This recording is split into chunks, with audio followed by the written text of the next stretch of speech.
And you are looking live at sold out MetLife Stadium, where today the 16-0 and playoff bound New York Giants will be taking on the 0-16 Dallas Cowboys. Now, why are those Dallas Cowboys 0-16? Because they suck.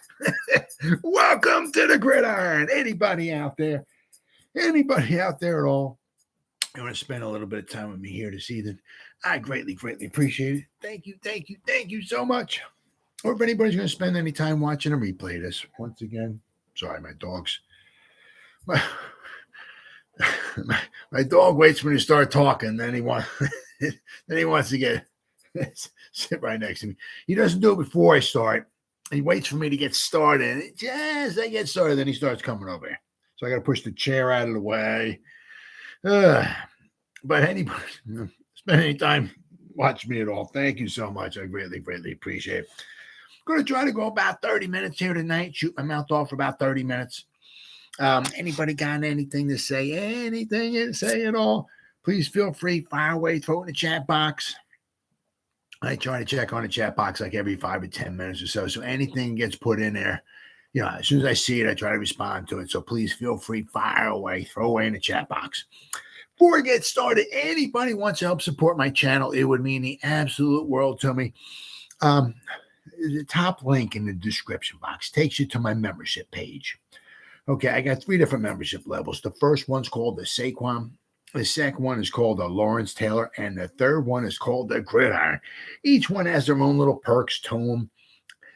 There's loyalty badges. There's 8 different loyalty badges. Each different loyalty badge is a different Giants helmet. Now, the older the helmet is, with the older the design and the helmet is and all that, the longer you've been a supporter of my channel. If you get the leather helmet associated with your name, you've been a supporter of my channel for a long time, right? There's 4 emojis. Eventually, there will be a 5th emoji coming out, but right now there's 4. I had these things made up on Fiverr. 2 different people actually made them. I said one person make a couple of them. Somebody else made a couple more for me. But every time these things freaking crack me up every time I look at them. They're pretty cool. You can use them, in the chat box, or if you're going to make a comment or something like that, you can use them there. So anybody wants to help support my channel, it would mean the absolute world to me.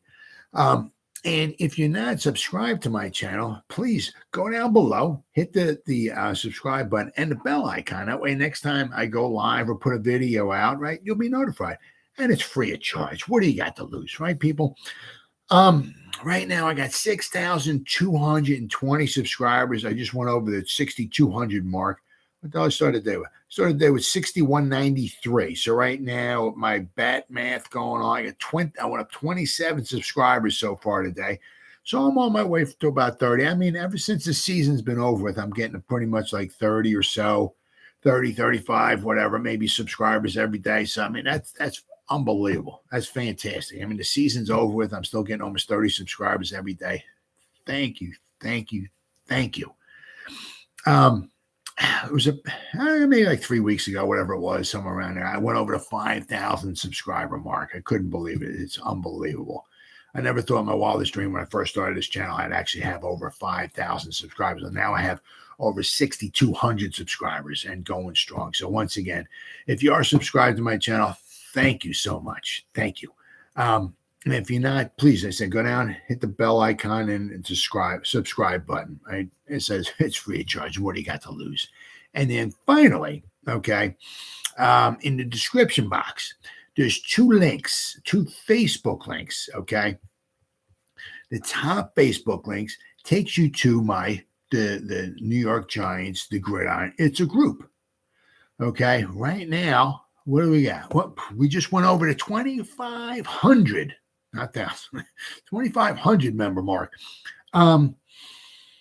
Yesterday we had 25. Actually, past 3, 4, 5 days, whatever. We've had 2,400, but now we just reached 20. We're over 2,500 members, right? And we keep growing strong every day.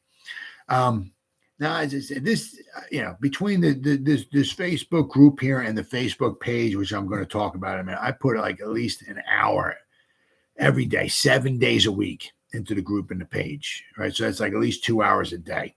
So there's a ton of stuff that goes in here every day. And if you become a member of the group, not only do I post stuff, but the members post stuff in there as well, too. Right. So, I mean, this, what the hell we got here? Julian Love listed as 5 best Giants defensive players of all time. Of course, Lawrence Taylor's number 1, then Michael Strahan, Harry Carson, Carl Banks, and Jesse Armstead. Those are his top 5 in that order, right? Kind of tough to argue with that for the most part. I mean, obviously he's not going back really deep because Harry Carson he was drafted in 75. So I mean, we're not going back too far, but it's hard to argue. I mean, the more with the I don't want to say the newness that he has here of the list, it's kind of hard to argue. Well, I mean, go back. Well, I mean, geez, if you go, he was drafted in 75. You're almost going back 50 years. So I mean, I guess that's not too. I mean, that's not too bad. But also forget the Giants. Came around 25. So there was 50 years before that of Giants football. So, but I mean, it's hard to argue with the with that list, right? I also put up something here. It shows side-by-side comparison of 2 quarterbacks. One of them is Daniel Jones. The other one is Mitch Trubisky. Okay, and if you look at it, Mitch Trubisky actually has a better win-loss record than Daniel Jones. Their completion percentage is relatively the same. Passing yards are the same. Passer ratings the same. You know what I mean? So what else have we got in here? Oh, I put up like a little thing here talking about Ryan Connolly. Remember him? He played – he got drafted by Shermer, 2019. He played for a few games and he injured himself. And when he came back, Joe Judge wound up letting him go. He didn't make the final cut of the 2020 roster. And then the Vikings picked him up. Now I think he's on the practice squad of the Saints. And there's some posts in here picking on the Eagles, which I love it. It's the greatest. I absolutely love it. And what I do is here in the group, what I do is I'll post something bad, negative, picking on the Eagles, and I turn the comments off so that way the Eagle fans can't comment on because that really pisses them off. First, they see the post, which makes them mad, and then they can't vent their anger and comment and all of that. So that really pisses them off. And that's freaking awesome. I absolutely love it. But then the other Facebook link, okay, so that's the top one. The top one takes you to the Facebook group. The second link takes you to a Facebook page. It's called the New York Giants to Gridiron. My YouTube channel, my Facebook group, and Facebook page, all is the New York Giants to Gridiron. That way, a moron like me can even remember that. Okay, I get too many passwords and too many names and this, that, and I just start forgetting everything. But right now, with the Facebook page, New York Giants Gridiron, we have 659 people who like it. Over 3,200 people following it. Now that just went up today. I believe yesterday was up to over 3,100. So we just went up to 3,200 people following it today. Okay, and it's pretty much the same thing as with the group. I spend like at least an hour a day, every day, putting stuff in here. Okay, let's see what I do. I put something yesterday. We had 2 draft picks. Okay, in 1972, two first round draft picks, 1972. The first one was Eldridge Small. I mean, I don't know. So I think the draft department, my God, I don't know who was smoking the crack pipes back in those days. I mean, some of the picks they had, some of them were good, but some of them, I mean, like Rocky Thompson, we had 1971. Oh my God.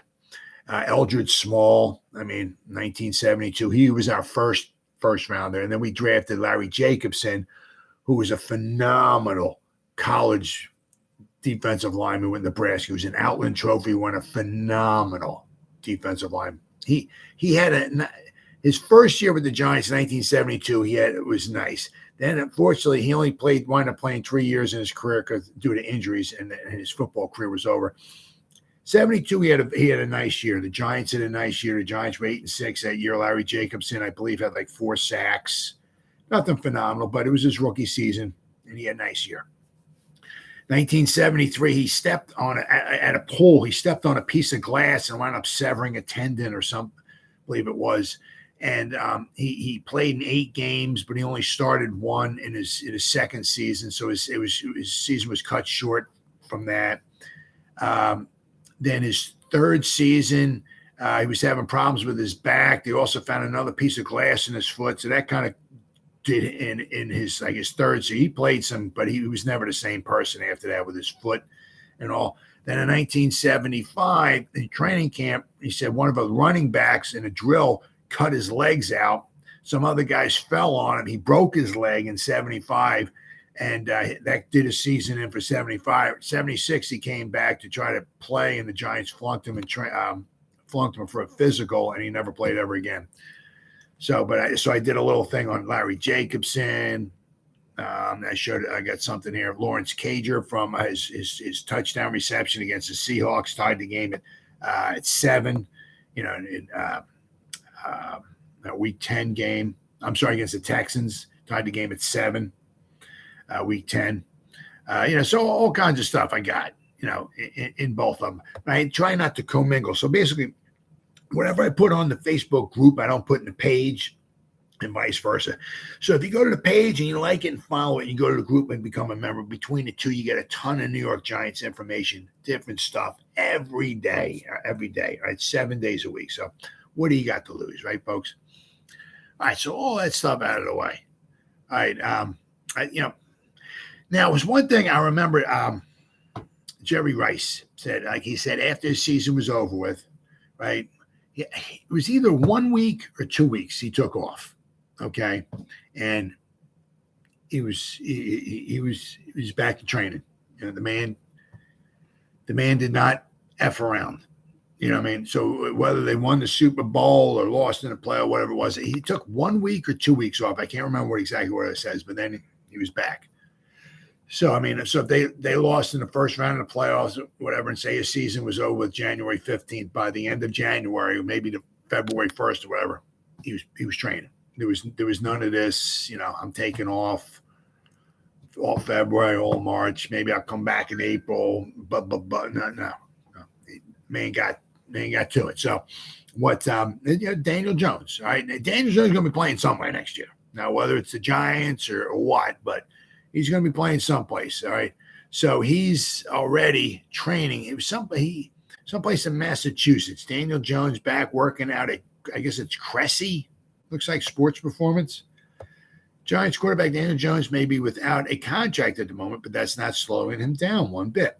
Jones is back at it this week, returning to, I guess it looks like Cressy Sports Performance for the second consecutive offseason. He got to work preparing his body for the upcoming season with a variety of exercises designed to increase his strength and explosiveness. Okay. Now, if you start looking, the guy, obviously he's thin. Okay. He doesn't look like Billy Kilmer or Sonny Jurgensen or anything like that. He's thin, but he's getting to be a well-defined dude. Okay. The man's taking his body he takes his game seriously now. He ain't Patrick Mahomes, ain't him, ain't never going to be.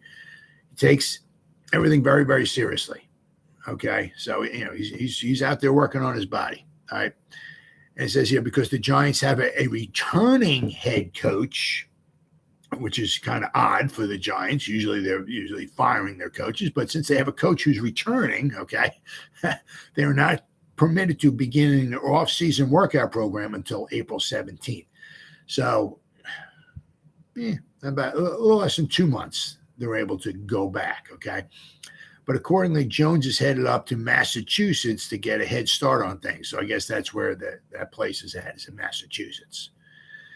So, obviously, while the Giants and Jones are trying to work out the negotiations on whatever the contract is going to wind up being, Daniel Jones is working on his strength, his explosiveness.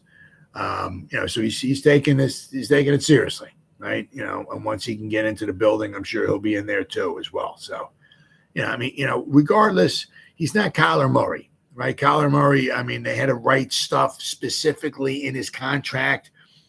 Like he has to study or he has to watch more film. So apparently Kyler Murray thinks it's kind of like Romper Room. Like I could just show up and just kind of throw some passes and I expect to get $50 million a year. You know what I mean? Kyler Murray, I think he needs to grow up a little bit, I think. I don't know who he hangs out with or who he gets his information from or whatever it is, but there's a little bit more involved in it than just showing up on Sunday and just trying to throw some passes. This is the big boy league, buddy. Put the big boy pants. You want $46 million, whatever. Yeah, well, put the big boy pants on because to me he's not earning it. He's not worth it. He's not earning it. But now whether Daniel Jones is going to get 45 or 40, now whether he's worth it or not, that's very debatable. But at least he's trying. Okay, he's out there working on his body. I'm not saying Kyler Murray doesn't work on his body, but I mean, I remember specifically hearing, which is rather embarrassing, that they had to actually put into his contract that he has to study more film and stuff like that. I mean, that's pretty freaking embarrassing. Really embarrassing. Okay. And also, Kyler Murray, I understand and all, why don't you win maybe a playoff game or something, or, why don't we do something instead of, wanting all that money. So, but I mean, Daniel Jones, he's trying. I don't know whether he's worth 35 or 40 or whatever million. That's very, very debatable. That's absolutely, very debatable. But the man tries. Okay, the man is out there trying.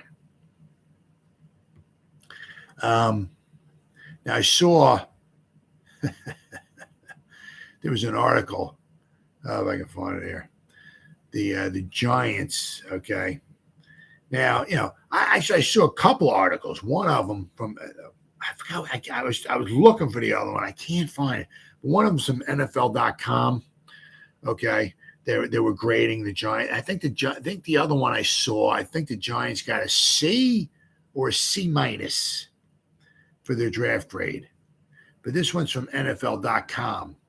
Okay, and they graded the Giants. What was it? What the hell did they get? Giants got a C plus. So I think the other one was either a C or a C minus. Nobody got on NFL here. Nobody got an A. Okay. And even in the other article, nobody got an A there. Apparently nobody in the NFC East really, banged it out of the park with their draft class. And I kind of got to agree, especially with the Giants, without question. If you give the Giants a C or a C plus is, I don't know. C plus is I would give it. I would have to. C plus C. I would give it a C. I would have to give it a C. They gave the Eagles a C. The Eagles only had. I mean, I don't know how you give the Eagles a C. The Eagles had 5 draft picks. I think they traded one of them away when they got A.J. Brown. But they had 5 draft picks. I don't know how the hell you can give the Eagles a C. Between their 5 draft picks, they started a grand total of 7 games, and you're going to give them a C. I mean. Nakobe Dean, everybody was raving over him like he was some steal. He played in all 17. He didn't start once. Cam Jurgens, well, because they have such a good offensive line. He didn't start at all. Kyron Johnson, the defensive end, he played in all 16 games, but he didn't start any. I mean, only Jordan Davis, he had 5 starts, but he was injured too. He played in 13 games. He was injured the other 4. He had 5 starts. So, I mean, between all 5 of the draft picks, had a grand total of 7 starts. I mean, that's a pretty pathetic draft class, if you ask me. But I mean, the Giants had 11 picks. Okay. They also had a couple of free agent draft picks that they had, Ryder Anderson, okay, and Toman Fox.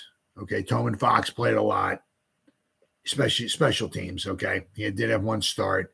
All right. So, I mean, the Giants they all had contributors. I mean, if you look,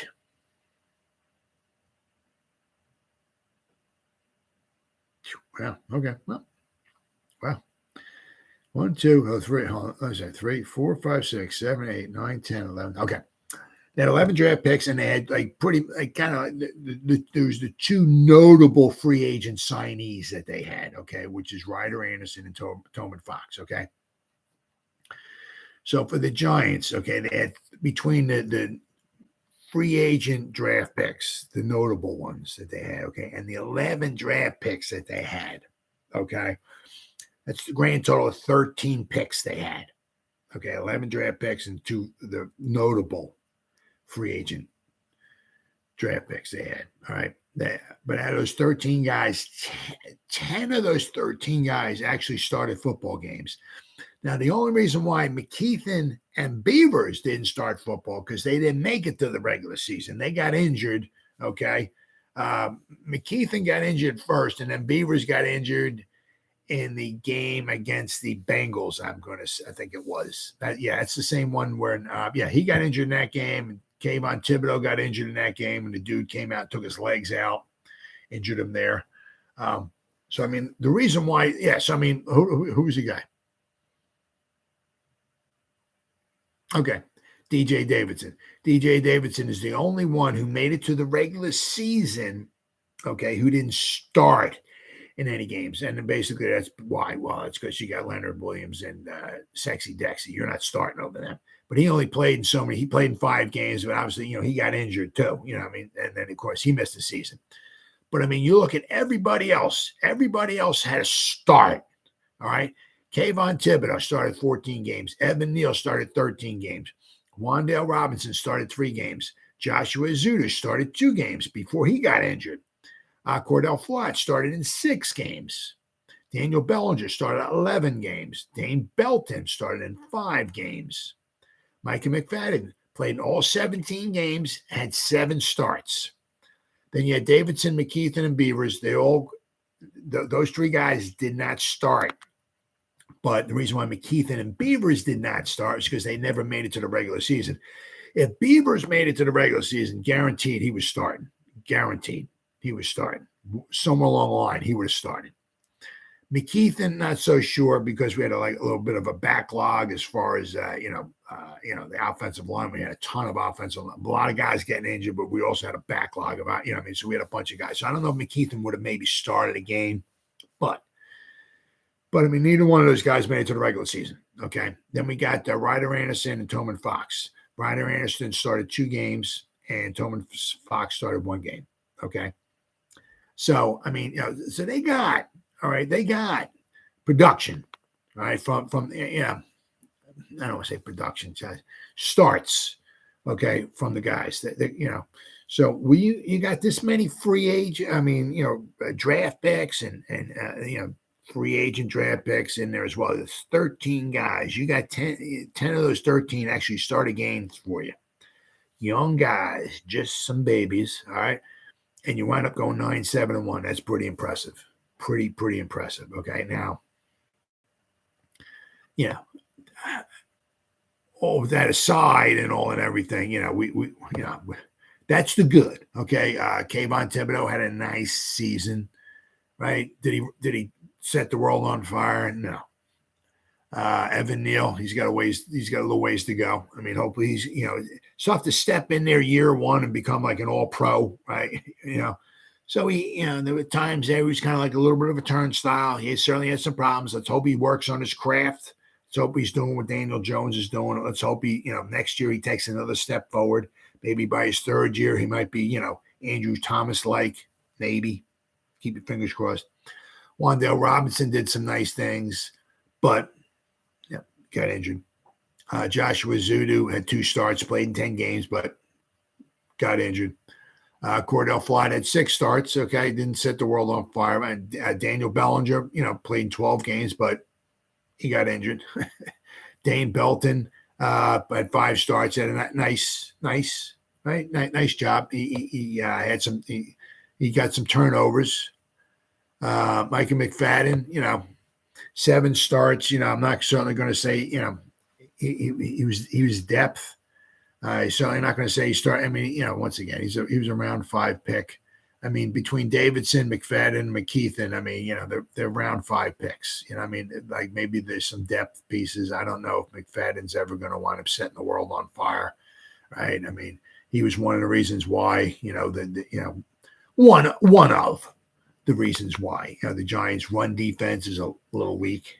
Okay, Davidson that was a nice, but I mean, the Giants certainly, without question, are going to need maybe another DJ Davidson, if not more. In the draft, pick somebody else up because you can't have Leonard Williams and Sexy Dexy playing 80% of this defensive line snaps, 80, 85. You just can't have that. You got to keep some guys fresh in there. So look for the Giants, obviously, to pick another defensive lineman. Now, the thing is that when you pick one in the 5th and 6th round, you got Dexter Lawrence and Leonard Williams, and then you got a drop off. Okay, so the Giants need good depth in the defensive line. Justin Ellis was, okay. Let's see. What did they write here? They gave the Giants, as I said, they gave the Giants a C+, the NFL.com. Kayvon Thibodeau lived up to the prime time persona he exudes, finishing 4th in the Defensive Rookie of the Year voting despite totaling just 4 sacks. Well, we also look at how many times did he try to come around the edge and the offensive lineman had his arm around Kayvon's neck, right around his head. I mean, for some reason that happens and the ref's like, nah, I don't see nothing. No, look, a good play to me. But if that was Micah McFadden, whoa, they throw like 9 flags. Oh my God, McFadden. Not McFadden. God, Micah McFadden, not him. Parsons, or the guy from the Cowboys. I mean, every time he gets it, it seems like every time he gets held, right? Every time Micah, not McFadden, Micah Parsons. Every time he seems like he gets held, they throw a flag on him, guaranteed, or on the defensive offensive lineman. But when Kayvon winds up getting held, I don't throw one flag all year on him. Simply amazing. Kayvon, he wasn't a game-wrecking edge rusher on every down basis, but then there were plenty of examples of his potential to become one. I mean, the dude was out there hustling. The dude hustled out there. He hustled out there. Okay. Got to get now, whether he only got 4 sacks or this or that, or, it was a lot of times he did a horrible job setting the edge. I mean, he thought the run was going down there, so he would run down a line of scrimmage, and the quarterback or somebody with the ball would come back the other way, and they would get on the outside of him. So he got burned quite a few times on that, but the dude was always out there hustling. I got to give him a lot of credit for that. He had 49 tackles and 4 sacks, 5 passes defense, 2 forced fumbles, 2 fumble recoveries, and a defensive touchdown. Was certainly good enough to earn some praise, and he's just getting started. So, so as I said, hopefully next year he'll take it to another level and he'll get better and better and better. Okay. And then they got Evan Neal. All right. On the other hand, wasn't as exciting. He struggled. Yes, he did. It was much like many rookie tackles and gave up 3 sacks in one game against the Cowboys, but had a couple of nice performances sprinkled in. So he had a nice game here or there, but he also had some bad games in there too. So let's hopefully next year the bad games aren't quite as many. Wan'Dale Robinson was just going when he sustained a season-ending ACL injury in November, finishing with he had 23 catches, 227 yards, and 1 touchdown. Joshua Zudu battled the typical struggles of a rookie lineman, giving up 3 sacks before landing on IR. Now I'm kind of wondering if he might be somewhere along the line, hopefully maybe one of the starting guards, right? You draft somebody that early, right, for guard. They maybe had like grand visions of him maybe becoming one of the starting guards. Be interesting to see. Cordell Flott saw early playing time, then suffered an injury that led him to being replaced by Fabian Moreau. Let's see. Cordell Flott had a couple of strong performances after returning from injury and could blossom into a productive defensive back, but he'll need more time to improve. Daniel Bellinger rookie season was a pleasant surprise. 30 catches, right? 268 yards and 2 touchdowns. Now, of course, he missed some games as well, too. So without those, if he played all the games, he probably would have closer to 40 catches, right? Of course, he had the injury, he broke his eye socket. Dane Belton didn't see the field consistently, but did make a bit of difference when he did play. He'll need more reps to determine whether he can be a productive member of the defense in the future. but well, I mean, if they don't sign Julian Love, Dane Belton might become might get a lot more snaps, right? Let's see here. New York didn't feel confident enough in Micah McFadden to rely on him heavily down the stretch, turning to, that put Jalen Smith and Jared Davis in there, right? So, hopefully maybe McFadden might learn. He might get better in his craft as time goes by, but, he was one of the reasons why we had a hard time stopping the run. Let's see here. DJ Davidson played less than 100 snaps on the year, splitting time evenly between defense and special teams. Marcus McKeithen's rookie season ended before it began due to an ACL injury, and which happened in early August. Okay, and then in August, Darian Beavers suffered a similar fate, tearing his ACL in the preseason. Right, Ryder Anderson bounced between the practice squad and the active roster before receiving a chance to play in December and January, finishing with 8 tackles. He had to have 2 sacks, okay? Toman Fox played over 500 snaps, recording 24 tackles and earning himself a chance to win a roster spot entering 2023. So keep your eye on Toman Fox, all right? Undrafted, all right? But as you can see, a lot of the guys they drafted, okay, or picked up the undrafted rookie free agents, all right? All got production out of them. Okay. And we, with all of that, we wound up 9-7-1 with a lot of good production from a lot of rookie guys. So that's pretty impressive. Now it's hopefully maybe the same thing might be this year. We might have 11 picks once again. All right.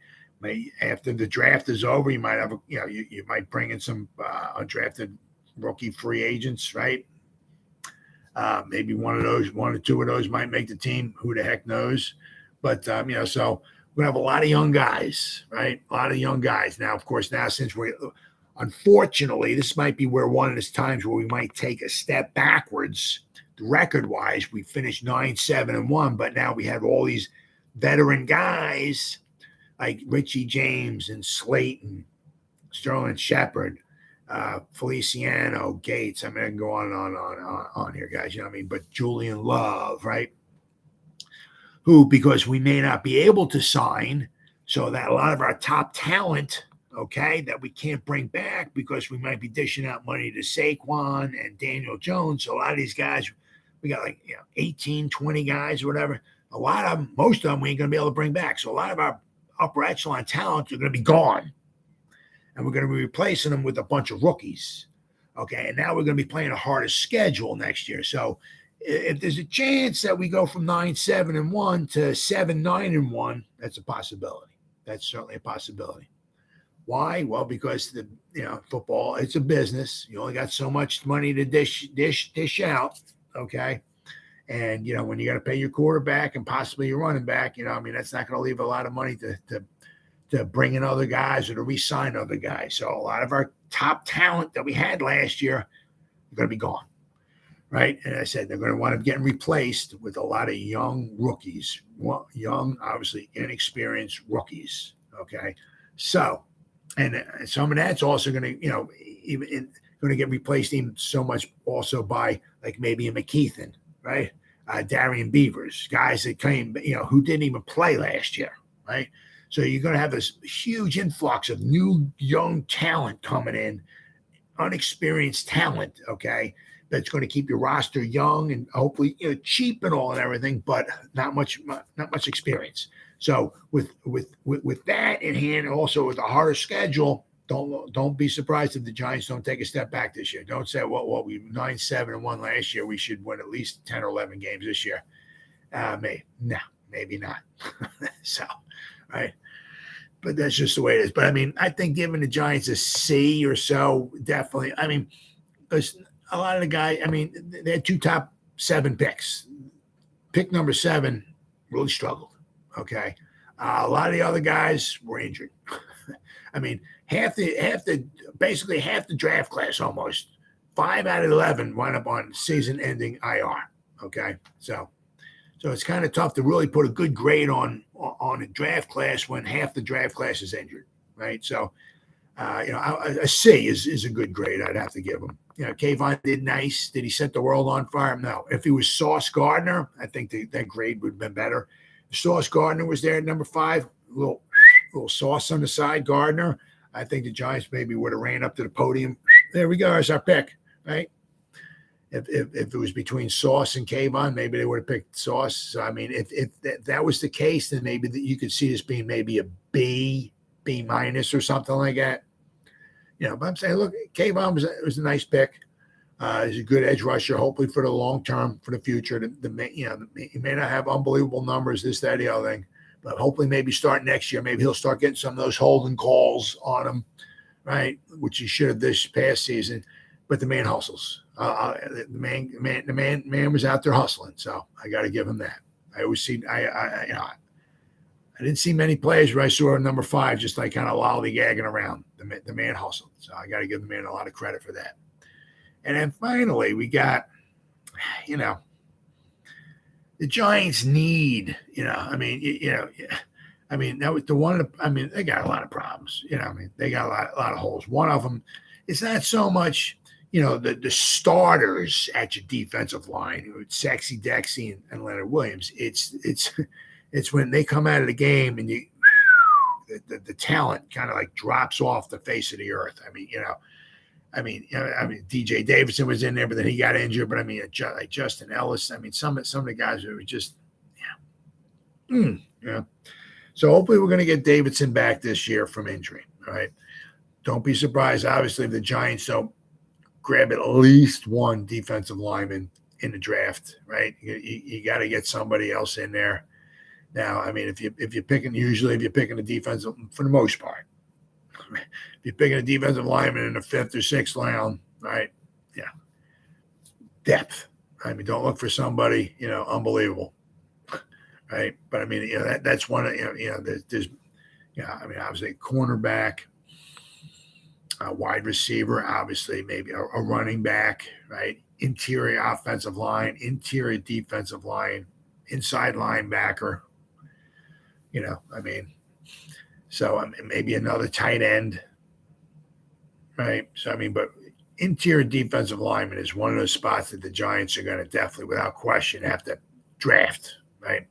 Now, there's free agents out there who could step in and, kind of like I don't want to say plug and play, right?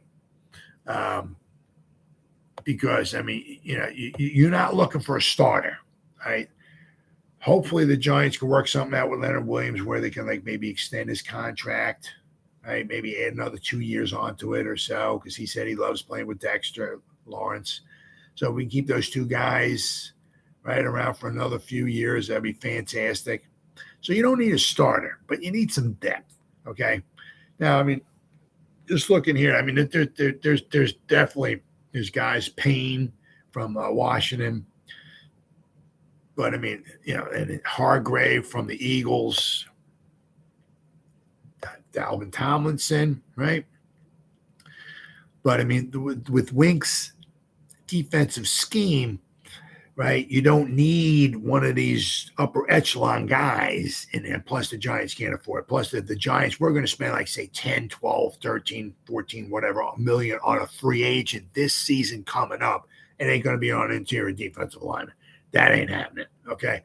It'll be a wide receiver. It'll be a cornerback. It'll be an inside linebacker. It'll be inside, a center or a guard or something. It won't be an interior defensive lineman. I can guarantee you that, all right? So, there's a bunch of guys here. Like Zach Allen. But he's going to, Draymond Jones from Denver, right? But a lot of these guys, double digits, like 12 million, 14 million, It was Sheldon Rankins from the Jets, but they got him at $6 million a year. Ogunjobi from Pittsburgh, Ioannidis, from Carolina. I think, but he's like $6.5 million. Morgan Fox, Sean Robinson, Poona Ford. A lot of these guys from PFF. A lot of these guys are commanding like 5, 6, 7 million or so a season. To get quality depth or so, it's going to cost you. There is a ton of guys. There's always a ton of guys out there every year, obviously. So there's a bunch of guys out there. Okay, One of them obviously is Justin Ellis, right? Won't be seeing him back here, but I mean, Ndamukong Suh, Linval Joseph, Jonathan Hankins, remember him, right? He's a free agent. Let's see, but he'll be 31. So there's a lot of guys out there that the Giants certainly want. I'm sure they'll probably want to bring in somebody in. There's a lot of guys out there for like $1 million or so, but that's kind of like what the Giants will wind up looking to bring in somebody, some depth. Obviously, because Justin Ellis just did not seem, he didn't work out very well at all. Nick Williams, he's 33, right? I mean, he'll be almost 34 by the time the season's over with next season. So I think he's a little too old. He's cheap, right? But, look for the Giants, to draft somebody. I'm sure that, they might even sign one of these. There's a lot of, my God, this is this from Spot Track? Spot Track, yeah. I mean, God, I can't even count how many guys there are. I mean, free agent, interior defensive lineman. There's a ton of them. But I mean, there's also, as I said, there's Fletcher Cox and Hargrave and Tomlinson, Michael Brockers, Sheldon Rankins, Daron Payne. There's a lot of guys that are also going to command a lot of money as well, too. But I mean, to look for the Giants, the Justin Ellis trial is over. Look for them to bring somebody else in because they need some depth there. But if we can get Davidson back, okay, look for the Giants to draft somebody else once again, okay, in the I would say the later rounds. I believe. Let's see here. Where do we have? I believe it was Davidson. Was he a fifth rounder? Let's see if it loads up here. Yeah, fifth rounder. Number 147 overall. Yeah. So I mean, look for the Giants to bring in somebody like that. Now the Giants are expected to have once again 11 draft picks. Now according to here, Spot Track, they got us with 2 6th-round picks and 3 7th-round picks. So and 1 5th. Okay, so basically half of our draft class is going to be from the 6th round on back. Okay, so you're not looking at upper echelon kind of guys.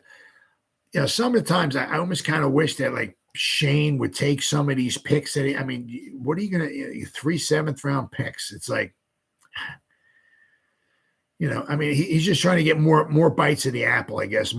Bring in more picks. Maybe one of them will hit, I guess. Maybe that's kind of his attitude. I'd like to see him maybe take a couple of these guys, take a couple 7th-round picks and a 6th-round pick and trade up into the whatever. Or take your 4th-round pick and throw a 6th and a 7th in there, maybe trade up into the 3rd round or whatever and try to get another guy, you know what I mean? Instead of just trying to get more bites at the apple, see if you can get maybe a couple more quality guys, if you can. You have a better chance if you do some good. I know I'm talking a lot here, but if you do a decent job at scouting, you have a better chance, right, at hitting on your 3rd-round pick than you would on a 6th or 7th-round pick. So I would like to see him just trade up and, maybe once or so and maybe see if they can get themselves another stud, unlike what they did last year. But, I mean, they got 11 picks this year and probably want to bring in, once again, some undrafted free agents as well, too. So, I mean, they're going to have a boatload of guys coming in once again. So, but without question, look for at least one, between the draft picks and undrafted free agents, at least one, if not 2, interior defensive linemen, because that's something the Giants certainly need without question. Somewhere along the line, if they can't, when Leonard Williams does wind up going, he's getting up there in age, not super old, but, the Giants are going to want to try to stay young. But, with Davidson and Dexter Lawrence, right, we have some youth there. So let's see if we can get somebody else in there. But even still, even if we want to draft in somebody in the 5th or 6th round, once Leonard Williams or Dexter Lawrence has to come off the field, or if, God forbid, they get injured, there's going to be a drop-off in talent, and that's one of the reasons why the Giants, had a hard time stopping the run last year. Unlike with the Eagles when they had a solid defensive front and they had their backups were solid as well too. I mean, they were just solid all around. So I mean, but look for the Giants without question to draft an interior defensive lineman in the draft because amongst the many problems they have, that's another one of them. Well, guys, it's been 45 minutes. Somebody gave me a thumbs up. Thank you. It means the world to me. It really, really does, guys. So anybody watch this, thank you. If anybody spends any time at all watching the replay this, once again, thank you so much from the bottom of my heart. It really means what it means the world. Thank you. I really appreciate it. And as always, guys, you guys stay safe out there and go Giants. Woo! Oh, yeah.